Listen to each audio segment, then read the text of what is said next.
Kanalıma hoş geldiniz.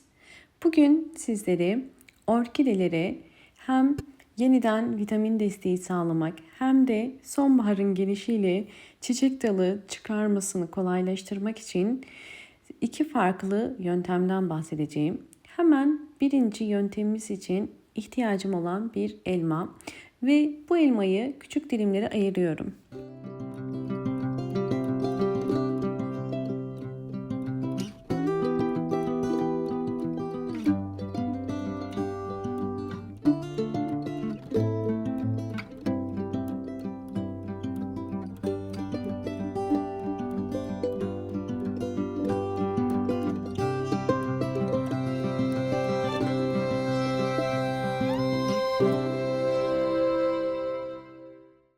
Dilimlediğim elmaları kavanoza koydum.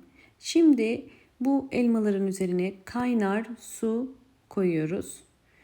Ve daha sonra kapağını hafifçe kapatarak bu elmalı suyu 2 gece bekleteceğim.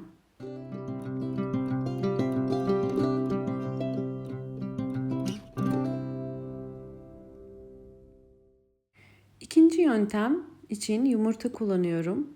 Yumurtanın bol kalsiyumdan yararlanmak için önce yumurtaları kırıyorum.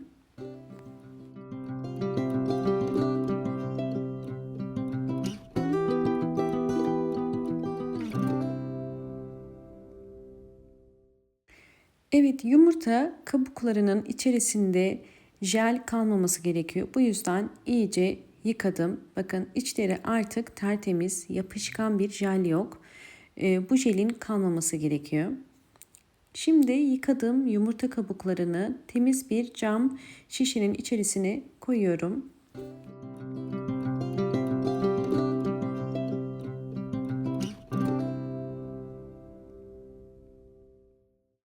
Üzerine kaynar su koyuyorum. Bu işlem yumurta kabuklarındaki kalsiyumun açığa çıkmasını kolaylaştıracak ve hafifçe kapağını kapatıp yine 2 gece serin bir yerde hem elma suyunu hem de yumurta kabuklarını bekleteceğim.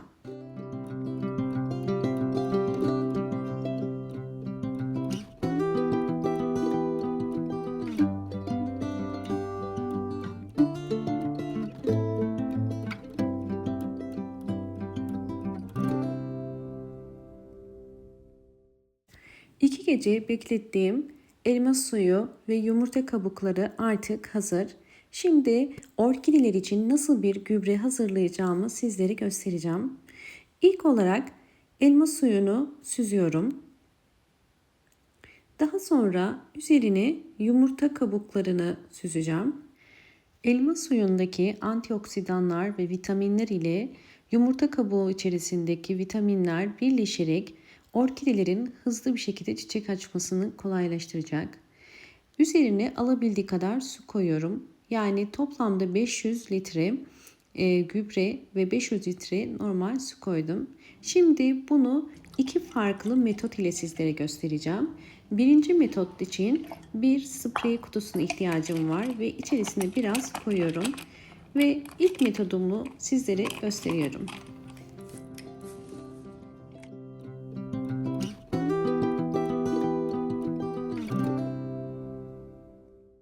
Birinci metotta orkidelere sadece yapraktan gübreleme yapıyoruz. Orkidenin hem üst yapraklarına hem de alt yapraklarına hazırlamış olduğumuz gübreyi sıkarak orkidenin bol bol vitamin desteği almasını sağlıyoruz. Bu metotta orkide yapraklarına sıktığımız suyu kesinlikle silmiyoruz. Sadece bakın hem yapraklarına hem de özellikle gövde kısmına da sıkıyoruz. Gövde kısmında yeni çiçek dalı çıkarabilmesini kolaylaştıracak. Aynı zamanda daha sağlıklı ve yeni küçük kökler çıkarmasına da yardımcı olacaktır.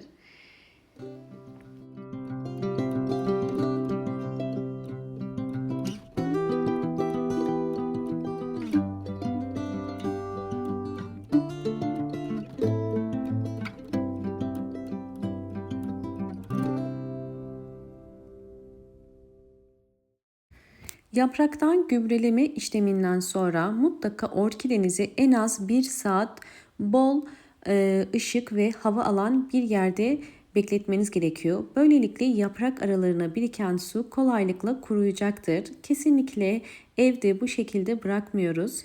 İster balkonunuzda direkt güneş almayan bir yere, isterseniz de direkt pencere kenarına koyabilirsiniz. Evet, sizlere özellikle yapraktan gübreleme sonuçlarını da göstermek istiyorum. Bu orkidem yeni bir keyiki çıkardı. Gördüğünüz üzere orkide yapraklarının arasından sağlıklı büyüdükleri zaman yeni bir keyiki yani yavru orkide çıkarabiliyor. Videomu buraya kadar izlediyseniz ve beğendiyseniz hemen beğen tuşuna basıp kanalıma da abone değilseniz eğer bana destek olmak için abone olabilir ve videolarımı çevreniz ile paylaşırsanız çok mutlu olurum.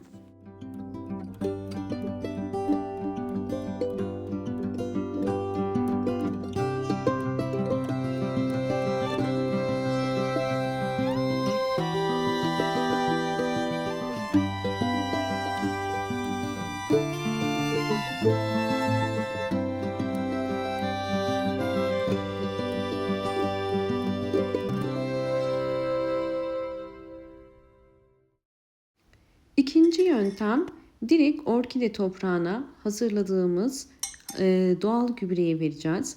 Bu yöntemde her bir saksı için 5 yemek kaşığı kadar gübre veriyoruz. Daha fazla vermenize gerek yok. Ve bunun en sık aralığı 20 günde bir. 20 günde bir bu hazırlamış olduğumuz sıvı bitki besinleri orkidelerinize verebilirsiniz. Tabii ki isterseniz sadece orkidelere değil, evdeki büyüttüğünüz diğer çiçeklerinize de bu karışımdan verebilirsiniz. Sizlere sonuçları da göstereceğim.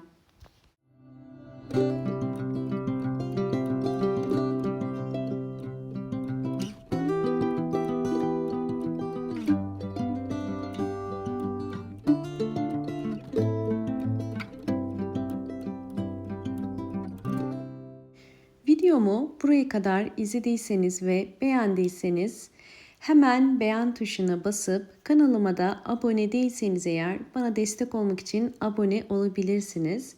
Sizlere orkidelerime vermiş olduğum gübreler sonucundaki önceki ve sonraki hallerini gösteriyorum. Gördüğünüz üzere bol bol yeni çiçekler açıyorlar.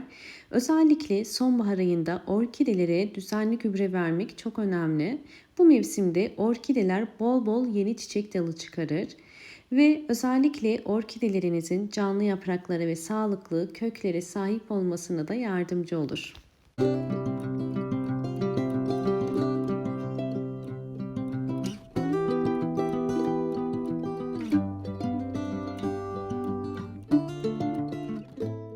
Videomu buraya kadar izlediğiniz için teşekkür ediyorum.